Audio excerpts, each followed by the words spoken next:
Back in 2015, my wife and I, along with our friends Jake and Tabby, had been planning this hike trip for many weeks. We all worked together, and it was rare for us to get a long weekend off at the same time, given that we all have such drastically different jobs. So when the opportunity finally came, we jumped at it, and the plan was to head out early Saturday morning and spend the entire day exploring the wilderness. We'd mapped out a trail that promised stunning views, and we were all eager to disconnect from the world for a while. The drive to the trailhead was peaceful. The sun was just starting to rise, so the entire drive had this very amazing orange color, and we were laughing, swapping stories, and enjoying the early start. But as soon as we arrived at the trailhead, our excitement took a hit. The sky darkened almost instantly, and within minutes, it started to downpour. It was raining so hard that you couldn't even see anything in front of you. We hoped it was just a passing shower and decided to wait it out in the car. We'd already made the drive there. We weren't about to turn around and drive home already. The rain pounded against the roof and the windows fogged up with our breath. It wasn't the start that we'd imagined, but we were determined to make the best of it. And after about 20 minutes, the rain let up, leaving behind a very misty and overcast day.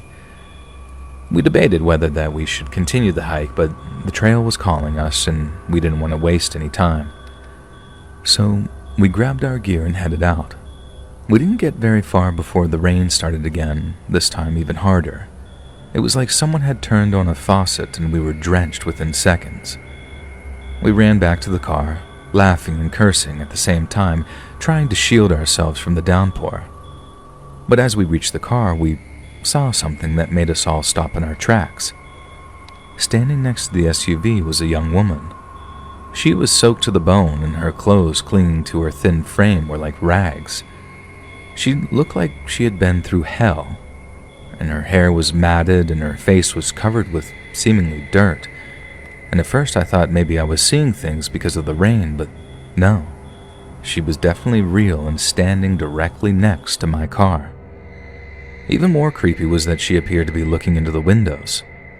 Now, without even thinking, I shouted something out like, "Hey, get away from my car!" That was more out of fear than anything else. It was instinctive, and I just felt like I had this rush of adrenaline that was telling me something wasn't quite right. She didn't move, though. She stood there, staring at us with these very hollow eyes. She had that look like a deer gives you in the middle of the woods when they're just sort of standing there like statues. Before I could let out another angry scream, my wife held me back and said to me in a very concerned voice to wait and hold on. She even said that she looked kind of hurt. Now, Jake and Tabby were silent, unsure of what to do.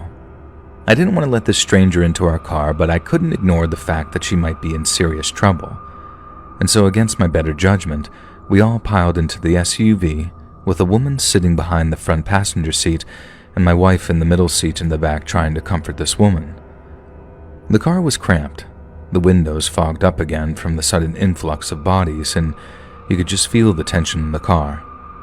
It went from a fun hiking trip to now dealing with a strange and potentially hurt woman in the middle of nowhere. The woman didn't say much.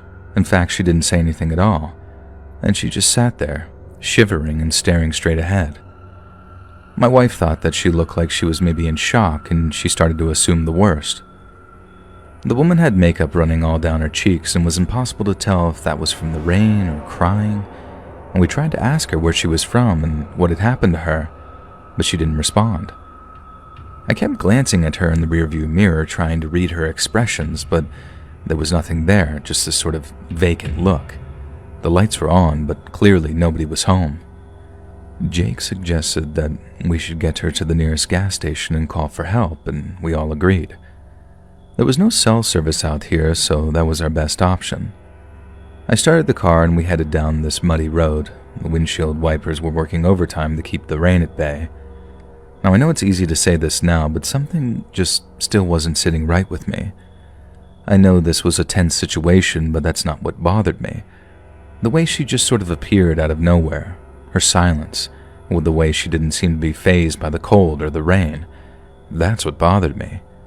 It was clear to me that this woman had issues, and it was impossible to tell if she was dangerous or just truly shaken up about something. I could tell my wife and friends were trying to stay calm, but I could feel the discomfort they all felt, especially Tabby. We were about 2 minutes from the gas station when the woman suddenly started to scream. And not just a little scream, but it was a loud, high-pitched, guttural sound that startled me so badly that I started to lose control of the car. She thrashed around in the back seat, hitting the windows and the seats, making it impossible for me to regain control of the vehicle. I tried my best to at least keep the SUV on the road, but the road was slick, and before I knew it, the car veered off the road and into a ditch. The car now having come to a sudden stop, and for a moment, everything was silent except for the pounding of the rain. We were all trying to catch our breath, trying to make sense of what just happened. But then the woman just starts cackling. It was this cold, empty laugh that was kind of bringing us back to reality. She was howling in laughter. I had a minor scrape on my forehead from hitting my head on the steering wheel, but everyone else appeared to be physically okay. And before anyone else could say anything, Jake just shouted at her, "What the hell is wrong with you?" And this woman's insane laughter came to some abrupt end. She pulled out a small blade from the inside of her shirt. It looked like a box cutter from where I was sitting.